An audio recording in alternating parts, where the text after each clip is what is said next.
They say once a cheater, always a cheater, but when you talk about sports, the scenario is not quite the same. In sports, you get the chance to redeem yourself with a season full of honest play, and maybe that's what this team was going for. Today, let's talk about how America's most hated team won the World Series for the first time after the cheating scandal. Without further ado, let's jump right into it, starting with the first win after the scandal. It's a high drive center field. Beer leans back. This game is... The Astros finally got back to the winner's circle on Saturday night 2022 after losing the World Series in 2019 and 2021. This came after years of being in the news for the sign-stealing incident. Houston won the World Series for the second time in team history with a 4-1 victory in Game 6 against the Philadelphia Phillies. They swept their first two playoff series after a 106-win regular season. It wasn't easy going for the Astros in the World Series. They fell down early in both Games 1 and 3, losing by scores of 1-0 and 2-1 respectively. After that, however, they won 3 games in a row, including Game 4 with a no-hitter. In Game 6, they won the series after coming back from a 1-0 deficit due to a monstrous home run by Yordan Alvarez. And if you haven't gotten a good look at it yet, we suggest you do because it was absolutely mind-blowing. Anyway, that put Houston in the lead to stay, and their bullpen closed out the game to win the championship 5 years after their last victory in 2017, followed by why the win was crucial.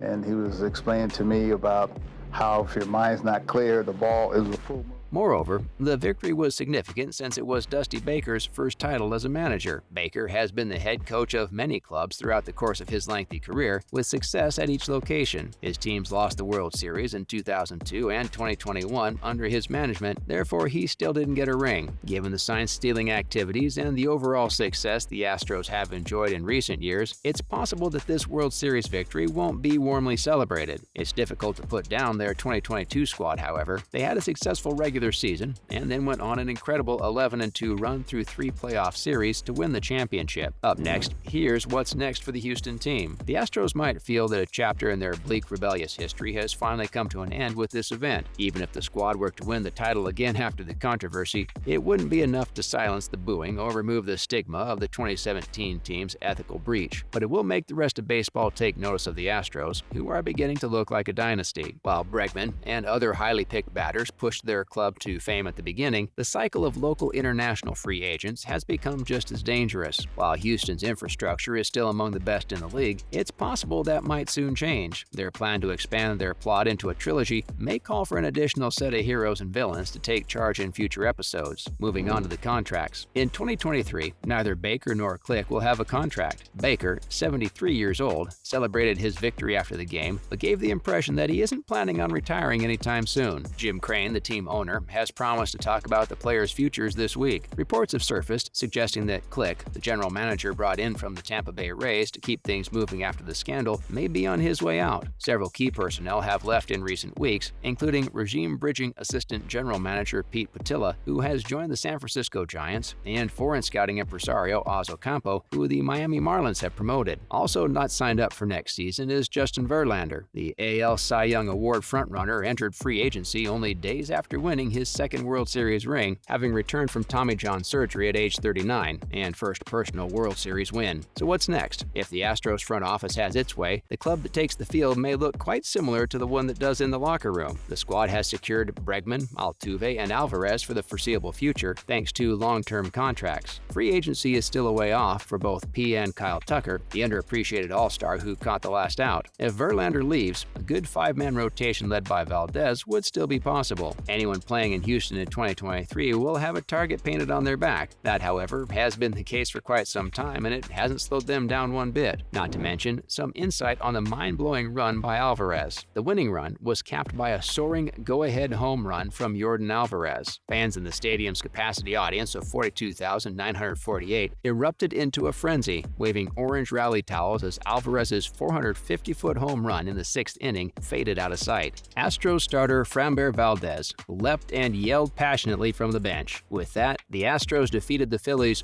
4-1 in Game 6 and won the World Series. In his 25th season as manager, Baker won his first championship. He had been with the Astros for the last 3 years, recruited after the sign-stealing incident that had lost the jobs of previous manager A.J. Hinch and general manager Jeff Luhnow, and created Houston baseball's most hated franchise. Baker, at 73 years old, is the oldest manager ever to win a title. He's also the only one to have led a team to the World Series Series in both his managerial and playing roles. After Nick Castellanos' fly-out ended, the Houston coaching and training staff surrounded Baker, jumped up and down, and chanted, "Dusty, Dusty, Dusty," before joining the players on the field. He hit a home run that went over the fence in a straightaway center 40 feet over the field's background to make the score 3-1. It was the Cuban slugger's first hit since the opening 2 playoff games. Later in the 8th, Christian Vasquez added an insurance run with an RBI single, upping the score to 4-1. This is Valdez's second series victory. Only minutes had passed since he had thrown his last pitch in a 6-inning, 9-strikeout performance. Let's take a look at the highlights of the game. First off, the home stretch. The score was finally 4-1 in favor of the Astros, and Dusty Baker had turned the game over to his bullpen. Against one of the strongest and deepest bullpens in a long time, the Phillies didn't have much luck mounting a late comeback. Moreover, it's worth noting that all 3 of the Astros' playoff home runs, hit by Yordan Alvarez, had come after the 6th inning when they were down. Already the only player in postseason history to blast 2 come-from-behind home runs in the 6th inning or later in his career, he has now done it 3 times in a single playoff. Next, the yard by Kyle. Through 5 innings, Framber Valdez had already been dominant for the Phillies, striking out 8 batters. However, all it took was one swing from Kyle Schwarber to break the scoreless tie. For his 3rd World Series home run and 6th in the playoffs overall, Schwarber blasted a 2-2 sinker on the inside corner into the right field seats. So the tried and true 3rd time through the list rule applies once again. It was just the 2nd home run allowed by Valdez this season, and the first to a left-handed hitter that he had given up at home since July 3rd. Zach Wheeler, who has thrown 62 pitches without any trouble through 5 innings, had to face the heat for the rest of the match. What's more, the wonders of the lineup. The Astros pitching staff was perhaps the best in baseball history, with future Hall of Famer Justin Verlander, unhittable curveballer Framber Valdez, invisiballer Christian Javier, and a monster bullpen full of power arms. The staff allowed only 1 run in 6 innings of Game 6 and finished the playoffs with a 2.29 ERA, while holding the Phillies to a 163 average. In each of the 4 playoff games, he started for the Astros. They won and stunned the world. Finally, the achievements for Baker. The first World Series championship for Dusty Baker's team is within reach. In 2002, he was here with the Giants, but the Angels won the series' last 2 games despite a 5-0 Giants lead in Game 6. As a manager, he ranks 10th all-time in terms of victories. 8 players have entered the Hall of Fame before him, but they all had World Series rings to show for it. Many in the sports industry will be cheering for Baker and the Astros for some time now. This was a huge milestone for the team, especially considering the fact that they were hated by many all over the states. And come on, we don't really blame the people. After all, the squad was caught in one of the biggest cheating scandals. The jury is still out right now on whether the people have truly forgotten the team, or do they need to bring more wins under their belt to gain the trust of the people. All we can do is wait and see how it pans out. And that's a wrap for this video. So what did you think of this win? Let us know in the comments below. Make sure to give this video a thumbs up and subscribe to our channel for more videos like this. See you at the next one.